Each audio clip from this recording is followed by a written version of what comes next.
Welcome back to the Shalom Malone channel. This video is covering the Desert Rat Experience hosted by North Coast Church. While this is the 21st annual Desert Rat, I've never been able to attend. I got this weekend free and decided it'd be a great time to hang out with some friends. During this trip, I will be riding with my dad. He's on a TW200. My friend Caleb, who's on that yellow DR-Z400. Peter, who's wearing that blue jersey, is riding a KTM 450 EXE, and then his son Jeff is riding a Yamaha WR250.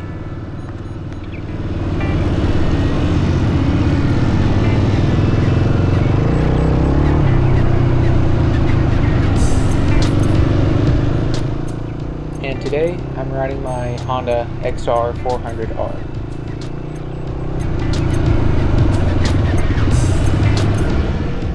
We're starting our ride down in this big wash. Some parts of it are pretty deep and slippery, but it was fun to ride through.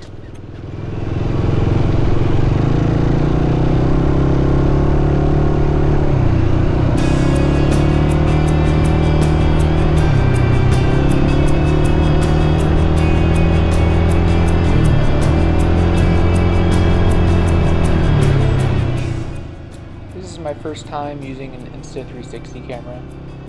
I thought it did mostly alright. There are some things I would change in the future, such as how I mounted it to my bars. But overall, I thought it was a good camera.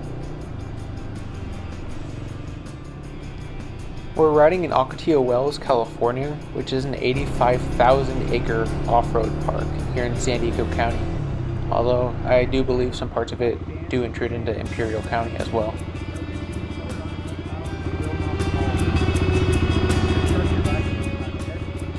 My dad, Dave, has never ridden in sand before, so he was feeling pretty uncomfortable having the rear tire fishtail on him a little bit, so I was just trying to give him some advice on how to ride in this softer sand. In a few points in this video, you'll see myself and some of the other guys keying up a microphone on our shoulder or chest. We're using these Bluetooth radios that allow us to connect to our intercoms, so even though we're riding with different brand intercoms, we can still speak to each other through the radios. My dad told me he wanted to go back closer to camp and practice on his own for a while, so I went to go catch up with the other guys who were probably about a mile ahead of me. Unfortunately, when I was trying to catch up, I misjudged a berm and I high-sided. And of course, I wasn't recording, so here's Caleb's point of view after the crash. You good, Tanner? You good? Oh shoot. He said his shoulder's jacked up. Did he crash? Yeah. Oh. I let Caleb know what happened over the radio, and he started coming back my way while Jeff had to go find Peter. This is how Caleb found me, sitting on my bike. I tried picking it up, but I had no strength in my arm. Thankfully, this guy in a UTV stopped by to make sure I was okay. You hurting? Yeah, dude, got your shit right. What are you thinking? I have like no power in it. I'm gonna take this off. Yeah, take your time. Just take your time. You need some camp juice? Liquid Advil? Modelo? I'm trying to be as discreet as possible. Said his shoulder's pretty messed up. Which shoulder? His right one. Is it dislocated at all, or? Maybe, I don't know. I didn't know that was so steep. I got like 5 feet of air on it. 5 feet probably was an overestimate. However, my shoulder was indeed jacked up. At the time we thought it was dislocated. I wanted to ride back and get to camp. We had multiple EMTs there to help me out, so that's where I wanted to go. I was hoping to get back ASAP so the EMTs could reset my shoulder so I can get back out and start riding again with my guys. However, as it turns out, I didn't dislocate my shoulder, but I had torn 3 ligaments, grade 3 AC joint separation.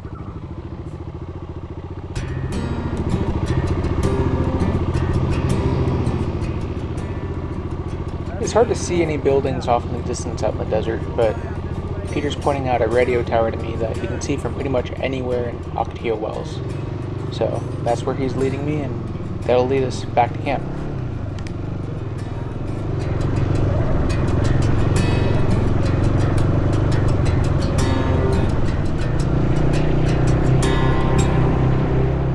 We're still about 2 miles from the main road, but like I said earlier, Ocotillo Wells is 85,000 acres. And from what I hear, you can pretty much find somebody camped out somewhere, anywhere across the desert.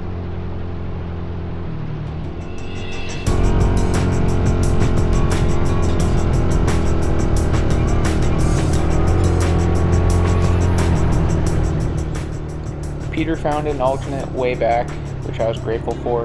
It was a lot easier to ride through this than through the wash.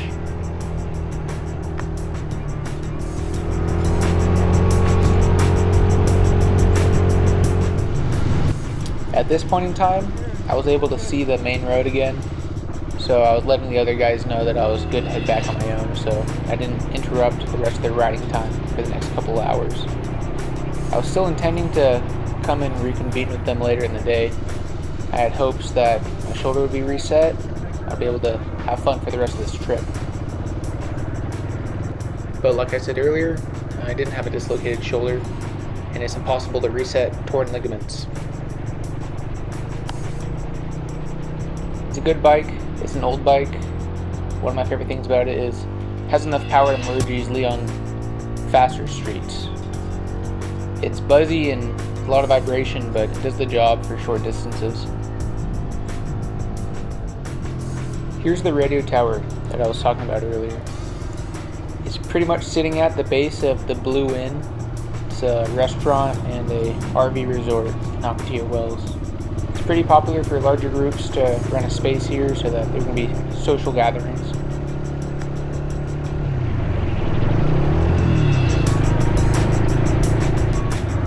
This is the main Desert Rat camp.